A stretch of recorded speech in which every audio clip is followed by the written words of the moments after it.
Hello everyone, स्वागत है आप सभी का हमारे इस वीडियो में।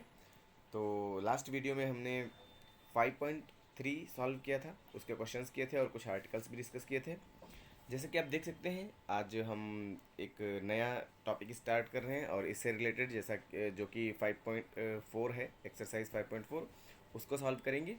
तो सबसे पहले ये छोटा सा आर्टिकल हम लोग डिस्कस करते हैं, probability of an event. Okay, हमने फर्स्ट वीडियो में ही जब हमारा इंट्रोडक्शन वाला लेक्चर था प्रोबेबिलिटी का, तो हमने उसमें पढ़ा था कि प्रोबेबिलिटी जो होता है वो basically possibility of happening something, किसी भी घटना के घटने की जो पॉसिबिलिटी है उसी को हम प्रोबेबिलिटी बोलते हैं। ओके, बट जब मैथमेटिक्स में उस चीज़ को लिखने का टर्न आता है तब हम उसको कैसे डिफाइन करेंगे, ये चीज़ यहाँ पे हम जानेंगे। ठीक है, तो जैसा कि हम जानते हैं मैथमेटिक्स में हम हर चीज़ को किससे, नंबर से रिप्रेजेंट करते हैं, तो हमें यहाँ पर प्रोबेबिलिटी को भी क्या, नंबर से रिप्रेजेंट करना पड़ेगा। ओके, तो यहाँ पे हम जब किसी भी जब प्रोबेबिलिटी को हम, जो इवेंट हो रहा है, एक्सपेक्टेड इवेंट जो भी है, जो हमारी घटना है, उसमें क्या हमें आउटकम मिलने वाला है, उसको हम नंबर में जब रिप्रेजेंट कर देते हैं तो उसे क्या बोलते हैं, प्रोबेबिलिटी।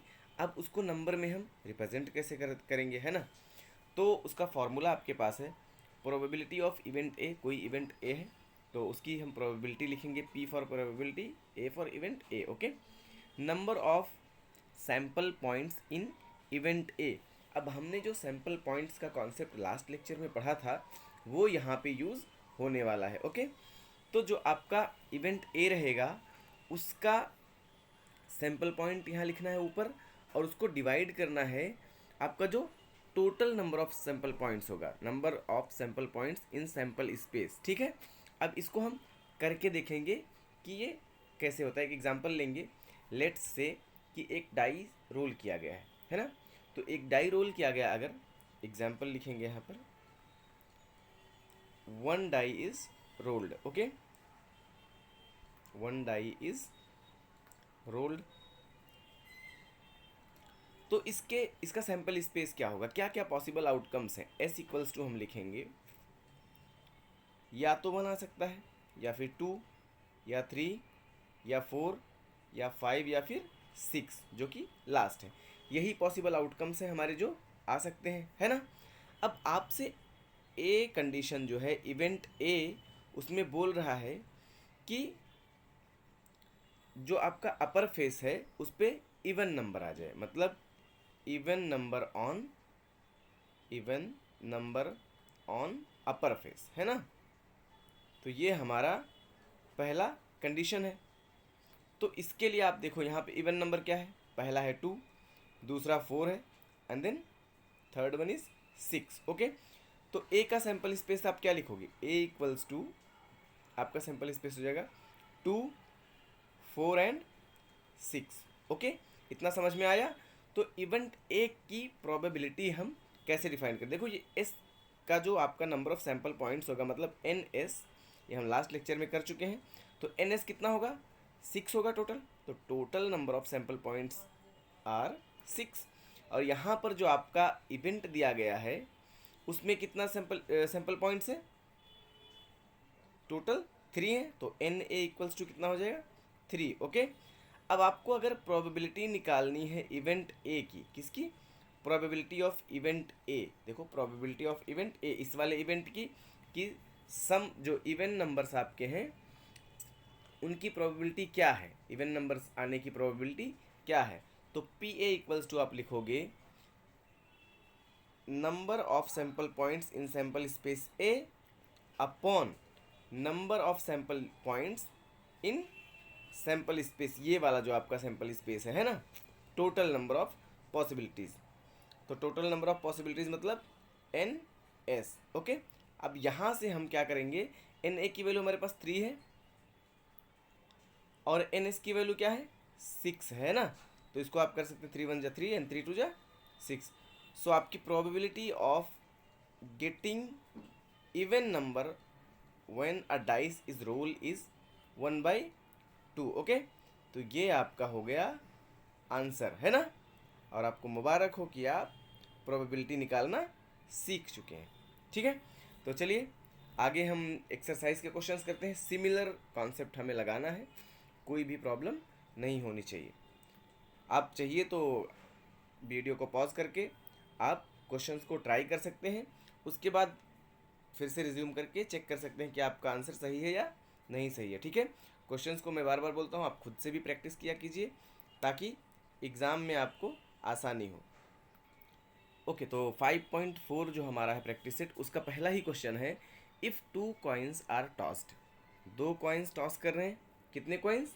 2 कॉइन्स टॉस कर रहे हैं। तो आगे बोल रहे हैं find the probability of the following events. कुछ इवेंट्स दिए हैं, 2 इवेंट्स हैं जैसा कि आप देख सकते हो, है ना। पहला है getting at least 1 head and second है गेटिंग नो हेड। तो हम ये कंडीशंस की बाद में बात करेंगे, पहले 2 कॉइन्स को टॉस करने पर उसका सैम्पल स्पेस क्या होगा वो लिख लेते हैं, है ना। तो अगर 2 कॉइन टॉस करेंगे तो s इक्वल्स टू क्या आएगा, सॉल्यूशन में आपका s मतलब सैम्पल स्पेस इक्वल्स टू क्या आएगा, या तो आपका दोनों हेड आ जाए, पहली कॉइन पे भी हेड आ गया, दूसरी कॉइन पे भी हेड आ गया, या फिर पहली कॉइन पे हेड आ गया और दूसरी कॉइन पे आपका क्या आ गया, टेल आ गया, या फिर पहली कॉइन पे टेल आ गया और सेकंड पे हेड आ गया, और या लास्ट है आपका दोनों पे क्या आ जाए, टेल आ जाए, है ना। तो टोटल कितनी पॉसिबिलिटीज़ हैं, 1 2 3 एंड 4। मैंने आपको बार बार बताया है कि या तो आप पॉसिबिलिटीज़ टोटल काउंट करो, अगर ऐसे नहीं समझ में आता है तो एलिमेंट्स काउंट कर लो इस सेट के। तो इस सेट में कितने एलिमेंट्स हैं, 1 2 3 and 4। So total number of elements are 4। तो जो नंबर ऑफ एलिमेंट्स होते हैं वो हमें क्या बताते हैं, सैम्पल पॉइंट्स। तो एन एस इक्वल्स टू कितना हो गया, 4। ओके, एन एस की वैल्यू मिल गई। अब बोल रहा है पहली condition, getting at least 1 head. Getting at least 1 head, तो सैम्पल स्पेस इन 1, पहले वाले इवेंट का हम सैम्पल स्पेस लिखेंगे। अब बोल रहा है एटलीस्ट 1 हेड, तो कम से कम एक हेड होना ही चाहिए। तो ऐसी कौन कौन सी कंडीशंस हैं, कौन कौन सी पॉसिबिलिटीज़ हैं जहाँ पे कम से कम एक हेड है। तो पहले देखो यहाँ पे 2 हेड है, दो हेड भी चलेगा हमें, है ना, क्योंकि कम से कम की बात कर रहा है, ज़्यादा से ज़्यादा की बात तो किया नहीं है। तो कम से कम यहाँ पे एक हेड है, मतलब 2 हेड है तो कम से कम एक तो है ही, है ना। और ऐसे ही सेकेंड वाला देखो, यहाँ पे भी एक हेड है और यहाँ पे भी एक हेड है। तो हम लिखेंगे sample space of event 1 is head head head tail and tail head. ये तीनों पॉसिबिलिटीज़ ऐसी हैं जिसमें कम से कम एक बार हेड आ रहा है। ओके, तो यहाँ पे कितने एलिमेंट्स हैं, 1 2 एंड 3। तो यहाँ n1 इक्वल्स टू क्या हो जाएगा, number of sample points in event 1 equals to 3। Okay, अब इसकी प्रोबेबिलिटी आपको लिखनी है P1, प्रोबेबिलिटी ऑफ इवेंट 1। ठीक है, इसको ऐसे पढ़ेंगे, प्रोबेबिलिटी ऑफ इवेंट 1। तो 1 की प्रोबेबिलिटी क्या होगी, n1 upon total possibilities. Possibilities जो इसमें है वो डिवाइडेड बाई टोटल पॉसिबिलिटीज़, मतलब ns। तो इक्वल्स टू n1 की वैल्यू क्या है, 3, और डिवाइडेड बाई ns की value 4। Okay, so probability of event 1 is और गेटिंग एटलीस्ट 1 हेड इज़ 3/4। आप फाइनल आंसर में लिख सकते हैं यहाँ पर प्रोबेबिलिटी ऑफ, देयरफॉर करके प्रोबेबिलिटी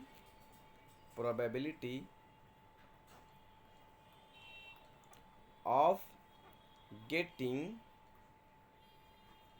एटलीस्ट, सॉरी ये एल रहेगा, एटलीस्ट 1 हेड इज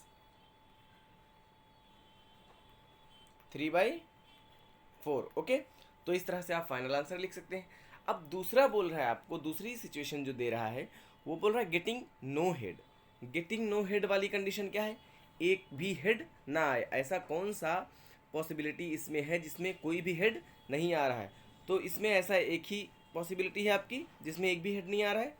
तो एन, ये आप लिखोगे एस, सॉरी यहाँ पे 2 लिखोगे, sample space of event 2 equals to सिर्फ एक एलिमेंट है, टेल एंड टेल। ओके, तो यहाँ पर एन 2 इक्वल्स टू हो जाएगा आपका 1, है ना, एक ही एलिमेंट है तो एक हो जाएगा। और फिर प्रोबेबिलिटी ऑफ 2 लिखोगे equals to probability of second event equals to number of elements और total sample points in event 2 divided by total sample points ns, which is 2। ये आपका 1 है तो यहाँ पे 1 अपॉन, और टोटल कितना है एन एस की वैल्यू 4। तो ये आपका सेकंड का आंसर हो गया 1/4। ऐसे ही आप जैसे यहाँ पे हमने लिखा है there probability of getting at least one head is 3/4, उसी तरह आप लिख सकते हैं probability of getting no head is 1/4। Okay, तो ये हमारा फर्स्ट क्वेश्चन। आप इस तरह से जो भी कॉइन्स टॉस करने के कंडीशंस होते हैं, इस तरह से उनके क्वेश्चंस सॉल्व कर सकते हैं। आपको थ्री कॉइन्स का भी सेट आ सकता है एग्ज़ाम में, याद रहे 5.4 से एक क्वेश्चन हर बार एग्ज़ाम में आता ही है। ओके, तो इस एक्सरसाइज को अच्छे से कीजिए और कॉन्सेप्ट क्लियर कीजिए। तो चलिए नेक्स्ट क्वेश्चन करते हैं। क्वेश्चन नंबर 2 बोल रहा है if 2 dies are rolled simultaneously find the probability of the following events, है ना। अब हम ये पहले नहीं पढ़ेंगे, सबसे पहले इन्होंने बोला क्या, 2 डाइस रोल किए जा रहे हैं। ओके, तो 2 डाइस रोल करने के सिचुएशन में सैम्पल स्पेस क्या होगा वो चीज़ हम पहले लिख लेंगे, उसके बाद इनके जो डिफरेंट इवेंट्स दिए हुए हैं उन इवेंट्स की बात करेंगे। ठीक है, तो पहले इसका हम सैम्पल स्पेस लिख लेते हैं, देखते हैं क्या होगा। तो जैसा कि आप देख सकते हैं हमने इवेंट्स जो भी इसके सैम्पल स्पेस है वो हमने लिख लिए हैं, और हम पहले से ही जानते हैं कि अगर 2 डाइस रोल किया जाता है, इसके पहले हमने आपको सेकंड एक्सरसाइज करते टाइम ये चीज़ करवाया था आपको, है ना। तो टोटल कितने सैम्पल पॉइंट्स होते हैं 36। जब 2 डाइस एक साथ रोल करते हैं तो कितने सैम्पल पॉइंट्स होते हैं 36, जो कि मैंने लिख दिया इधर। अब इनकी पहली कंडीशन है, पहला इवेंट है कि the sum of the digits on the upper faces is at least 10। Okay, at least कितना 10 होना चाहिए। तो अपर फेस पे जो डिजिट्स आएंगे, दो, जाहिर सी बात है 2 डाइस आप रोल कर रहे हो, मान लो आप 2 फ्रेंड्स खेल रहे हो, तो एक बार वो डाइस रोल करेगा, एक बार आप रोल करोगे। लेट्स से कि दोनों के साथ एक एक डाई, दोनों के पास एक एक डाई साथ में है और दोनों एक साथ रोल कर रहे हो, तो दोनों के जो अपर फेस पे नंबर्स आएंगे, दोनों के जो भी नंबर्स आएंगे उनको सम करने पे क्या आना चाहिए, एटलीस्ट 10, मतलब कम से कम 10 आना चाहिए, या 10 से ज़्यादा आ जाएगा चलेगा पर उससे कम नहीं चलेगा। ठीक है, तो देखते हैं ऐसी कौन कौन सी सिचुएशन है जिसमें दोनों का सम कितना आता है 10। तो ये हमने सैम्पल स्पेस लिखा, तो पहले वाले का हम लिखेंगे सैम्पल स्पेस फॉर 1, है ना, इवेंट 1 के लिए।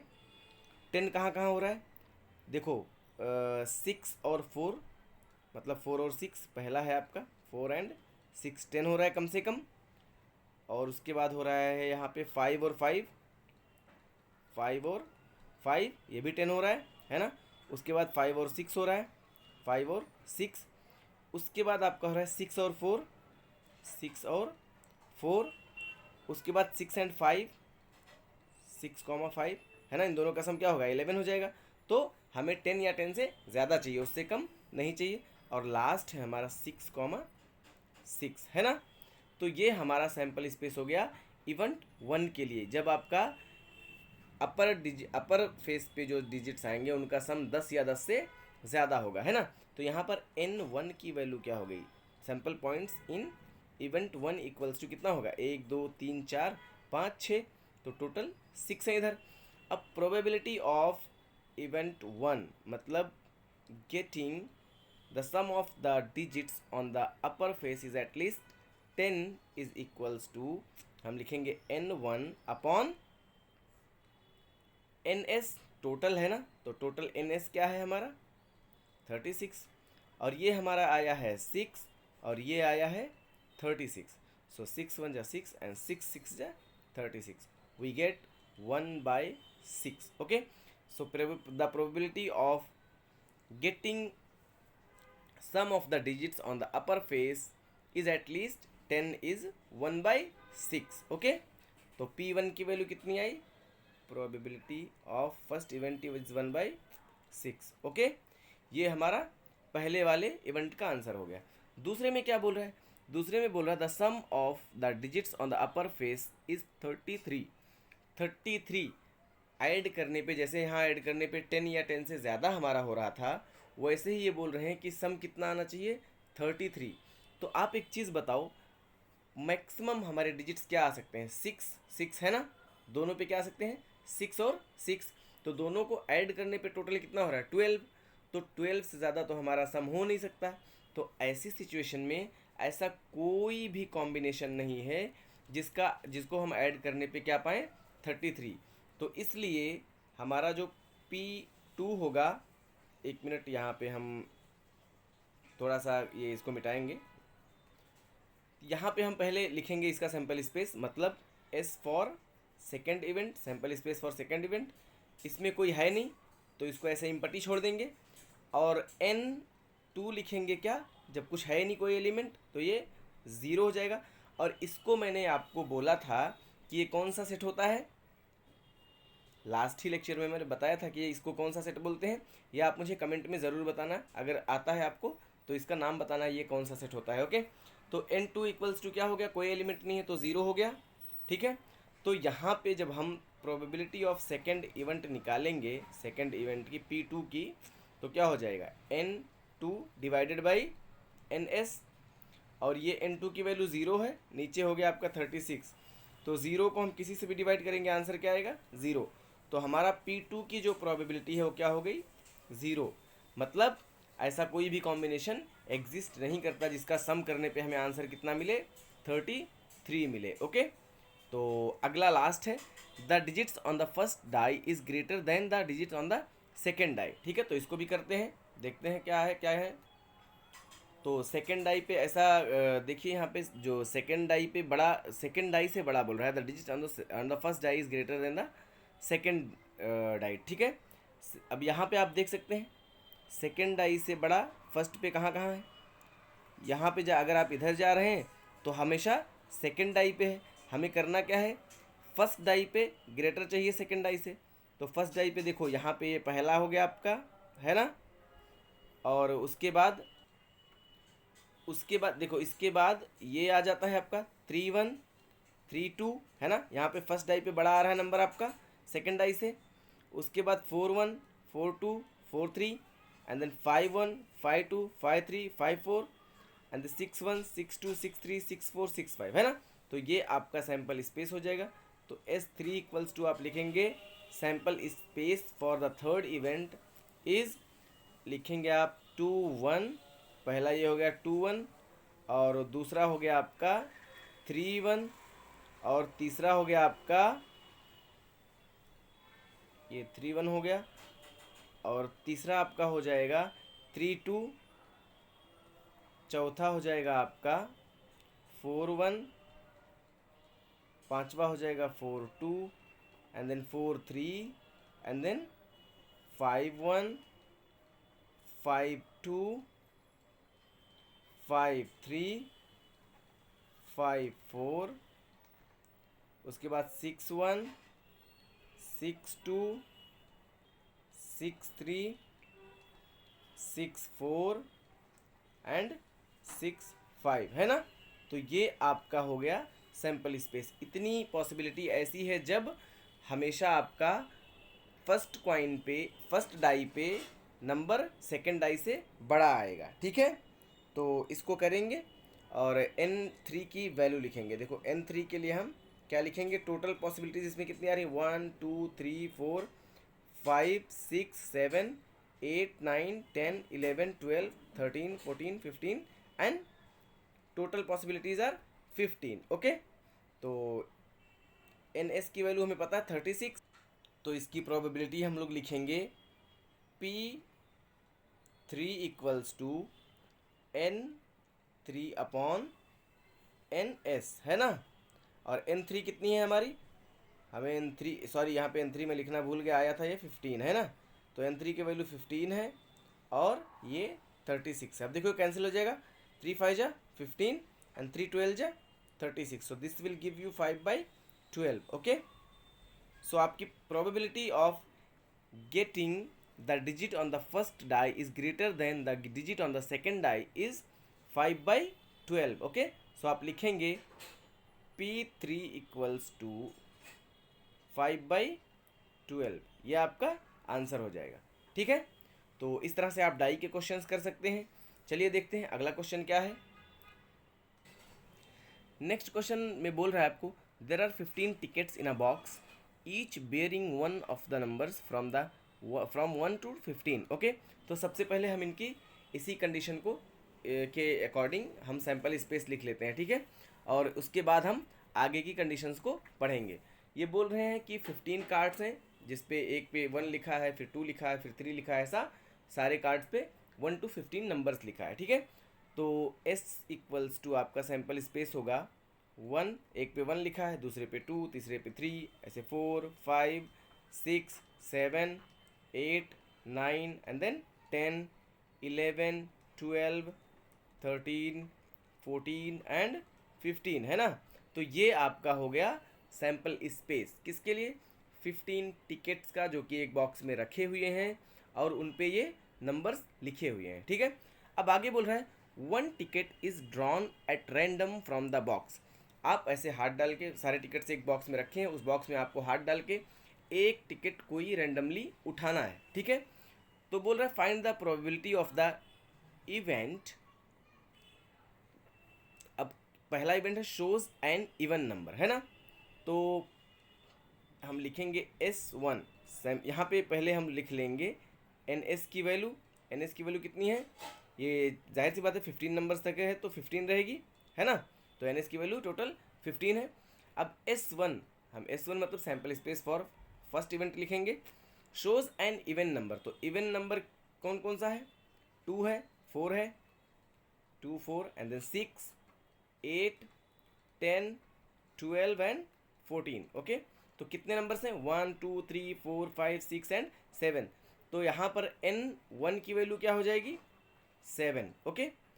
अब यहाँ से हमें जब प्रोबेबिलिटी निकालनी है तो probability of event 1 equals to आपकी हो जाएगी N1 divided by NS, okay. N1 की वैल्यू कितनी आई हमारी? 7 और NS की कितनी है? 15, ओके। तो प्रोबेबिलिटी ऑफ इवेंट 1 इज़, मतलब कोई एक इवन नंबर पाने की प्रोबेबिलिटी क्या होगी? 7/15, ओके। ठीक है, तो दूसरा देखेंगे। दूसरा बोल रहा है shows a number which is a multiple of 5। ऐसा नंबर आपको मिलता है, आप जब हाथ डाल के निकालते हैं कोई एक कार्ड, तो ऐसा नंबर आपको मिलता है जो मल्टीपल किसका है? 5 का है। और 5 का मल्टीपल होने का मतलब कि वो 5 से डिविजिबल है, या ऐसे समझें कि वो 5 के टेबल में आता है। तो ऐसा कौन कौन सा नंबर जो 5 के टेबल में आता है? पहला तो 5 itself, and then 10 and the last one is 15, okay. ये हमारा 15 है, तो 15 भी हमारा 5 के टेबल में आता है। तो इसके लिए हम लिखेंगे S2, मतलब सैम्पल स्पेस फॉर इवेंट 2 या सेकेंड इवेंट। तो क्या होगा यहाँ पे? क्या क्या है? 5, 10 एंड 15, ओके। और यहाँ से N2 की वैल्यू लिखेंगे, number of sample points in event 2 which is 3। तो प्रोबेबिलिटी हम निकालेंगे जब इसकी सेकेंड इवेंट की, तो N2 अपॉन NS हो जाएगी। और ये हमें वैल्यू मिली है 3 और ये है 15। तो यहाँ से हमें P2 की वैल्यू जो मिलेगी, 3 1 जा 3 एंड 3 5 जा 15। So we get 1/5।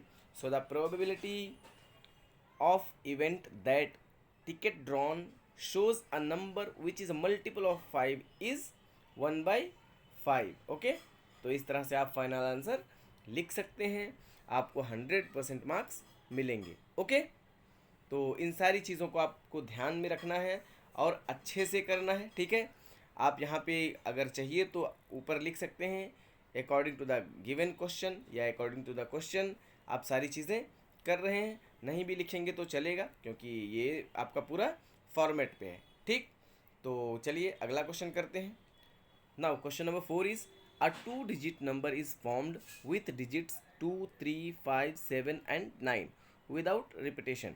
ऐसे क्वेश्चंस हमने पिछले के एक्सरसाइज में किए हैं, ठीक है। बोल रहा है कि 2, 3, 5, 7 और 9 इन सारे नंबर्स को मिला के 2 डिजिट का नंबर फॉर्म किया जाता है जिसमें कोई भी नंबर रिपीट नहीं होता है। मतलब 2, 2, 3, 3, 5, 5 ऐसे रिपीटेशन वाले नंबर्स नहीं अलाउड हैं, ठीक है। ऐसे नंबर्स नहीं बनेंगे। और उसके बाद बोल रहा है कि ये 2 कंडीशन दी हैं, इसका प्रोबेबिलिटी बताना है। तो सबसे पहले हम क्या करेंगे? सबसे पहले आपका काम है सैम्पल स्पेस लिखना। सो राइट द सैम्पल स्पेस। यहाँ पर S इक्वल्स टू, देखो पहला नंबर क्या फॉर्म हो सकता है? 2, 3, दूसरा 3, 2 हो सकता है, फिर 2, 5, इसका इसके साथ, इसका इसके साथ, फिर इसका इसके साथ, इसका इसके साथ, 2, 5 तो 5, 2, है ना। फिर 2, 7 तो 7, 2, 2, 7 और 7 2, फिर 2 9 और उसके बाद 9 2, उसके बाद 3 को लो, 3 5 और 5 3, उसके बाद 3 7 एंड 7 3, उसके बाद 3 9 एंड 9 3, उसके बाद आता है 5 7 और 7 5, उसके बाद आता है 5 9 और 9 5, और लास्ट जो कॉम्बिनेशन आपका बचता है वो बचता है 7 9 और 9 7 का। ठीक है, तो ये हमारा कंप्लीट सैम्पल स्पेस हो गया। इतनी पॉसिबिलिटीज़ हैं, याद रहे हमें रिपीटेशन अलाउड नहीं है, तो इसलिए हम 2 2 3 3 5 5 7 7 9 9 का कॉम्बिनेशन नहीं बनाया है। ठीक है, तो ये हमारे पास कितने हो गए, 1 2 3 4 5 6 और ये 7 8 9 10 11 12 13 14 15 16 17 18 19 20।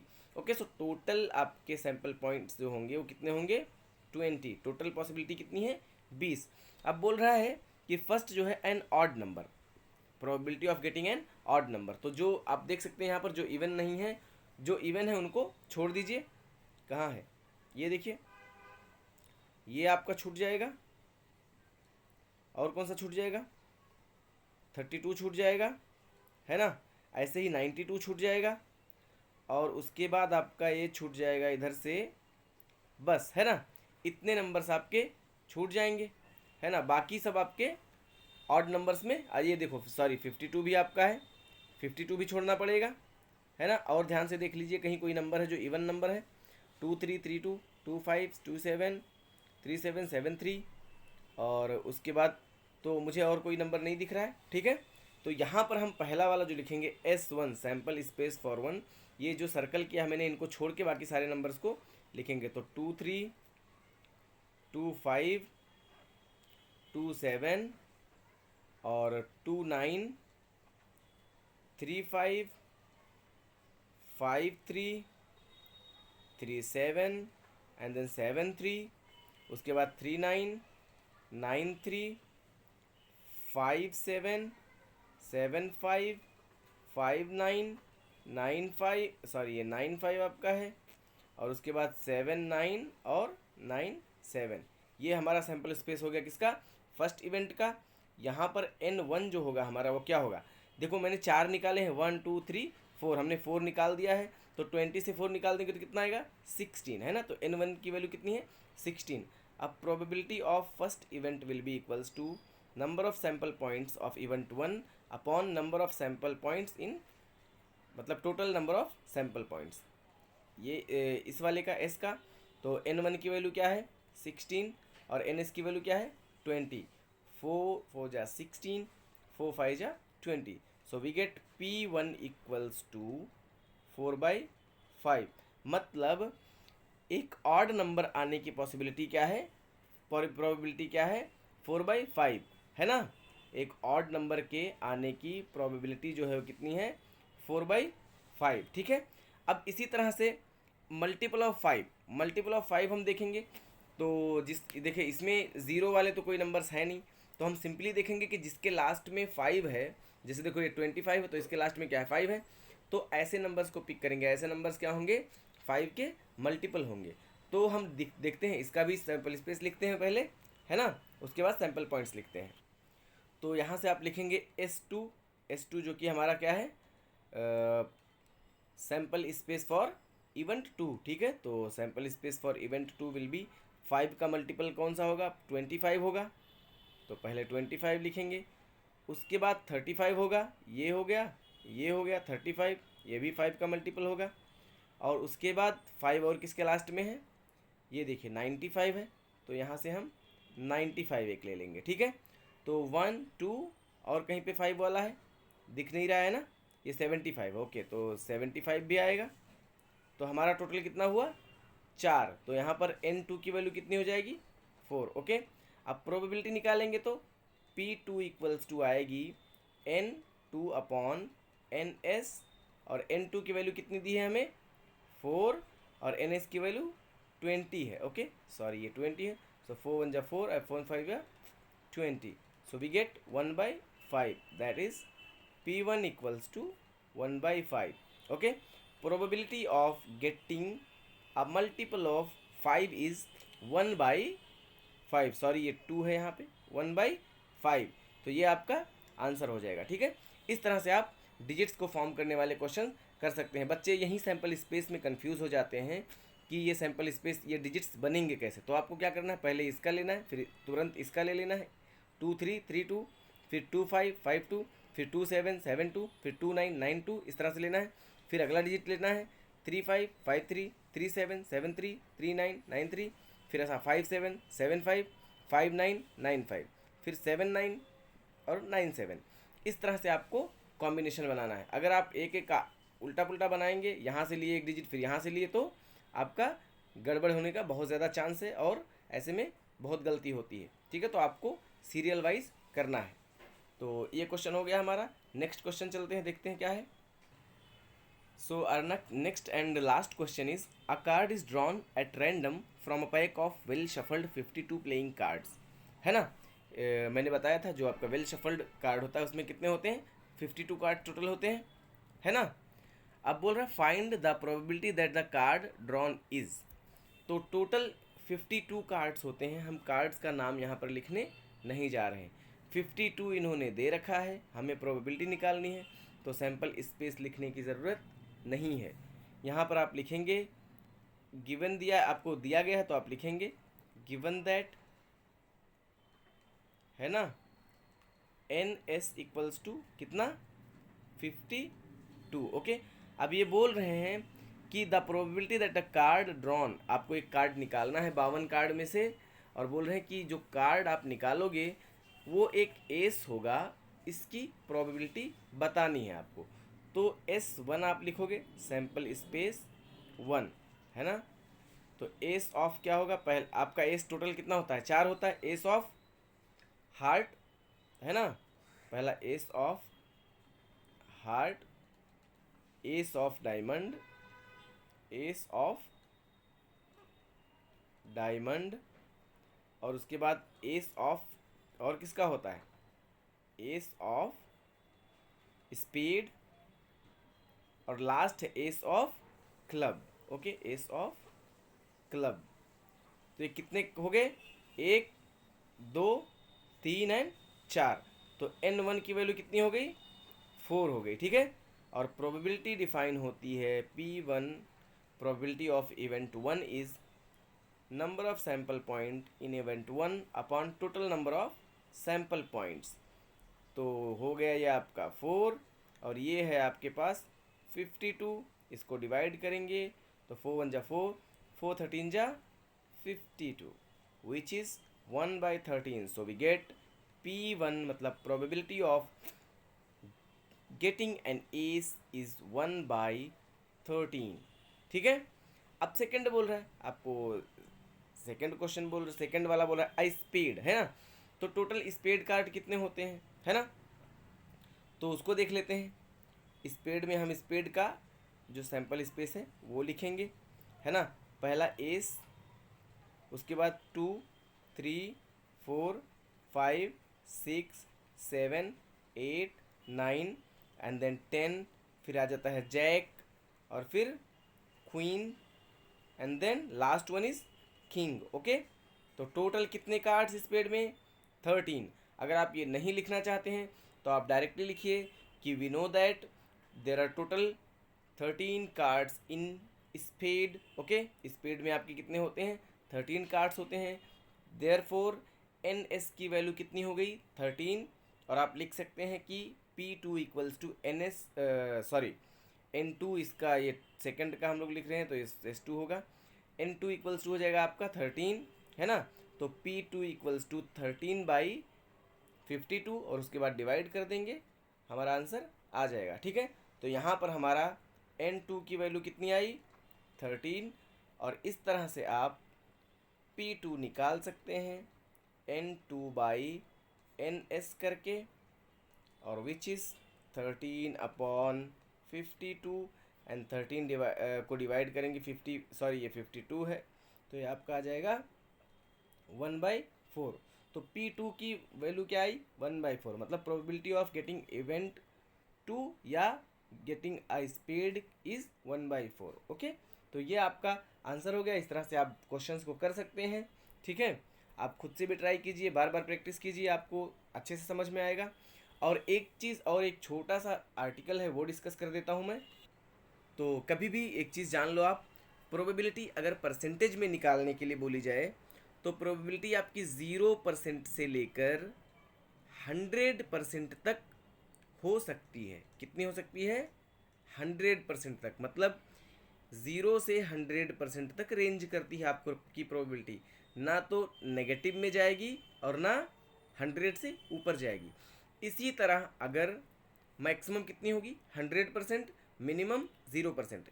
इसी तरह से जो आपकी प्रोबेबिलिटी अगर नंबर में बात करें तो या तो ज़ीरो हो सकती है, मिनिमम, सॉरी ये परसेंटेज नहीं, मिनिमम ज़ीरो हो सकती है, नेगेटिव नहीं हो सकती, या फिर मैक्सिमम 1 हो सकती है आपकी प्रोबेबिलिटी। ठीक है, ये 1 से ज़्यादा नहीं हो सकती है। ठीक है, तो इस चीज़ को याद रखना। ये क्वेश्चन कई बार एग्जाम में पूछा गया है इस तरह से कुछ कि which of the following does not represent a probability. तो वहाँ पे आपको दे देगा 3/2। अब 3/2 इज़ 1.5 है ना, तो 1.5 आपकी प्रोबेबिलिटी रिप्रेजेंट करेगा क्या? नहीं करता है। तो याद रखना, ये जैसे 10%, 15%, 20%, 30, 60, 70, 80, 90, 95, 99% तक, 100% तक भी आपकी प्रोबेबिलिटी रिप्रेजेंट करेगा, लेकिन 100 के ऊपर प्रोबेबिलिटी रिप्रेजेंट नहीं करेगा। ऐसे ये 0 से 1 के बीच में कोई भी नंबर अगर आपका रहता है तो प्रोबेबिलिटी रिप्रेजेंट करेगा, और इससे ऊपर या इससे नीचे जाता है तो आपकी प्रोबेबिलिटी वो रिप्रेजेंट नहीं करेगा। तो ये चीज़ आप याद रखना, ये एक कॉन्सेप्ट था, मैंने आपको बता दिया। So thanks for watching the video. और आपसे रिक्वेस्ट है कि आपको अगर वीडियो पसंद आता है तो लाइक करें और कमेंट ज़रूर करें कि हम इसमें क्या क्या मॉडिफिकेशंस और क्या क्या चेंजेस कर सकते हैं। और इसी के साथ आप हमारे चैनल को सब्सक्राइब कीजिए अगर नए हैं, और अपने दोस्तों में ज़्यादा से ज़्यादा शेयर कीजिए। चलिए मिलते हैं फिर नेक्स्ट वीडियो में। Bye bye.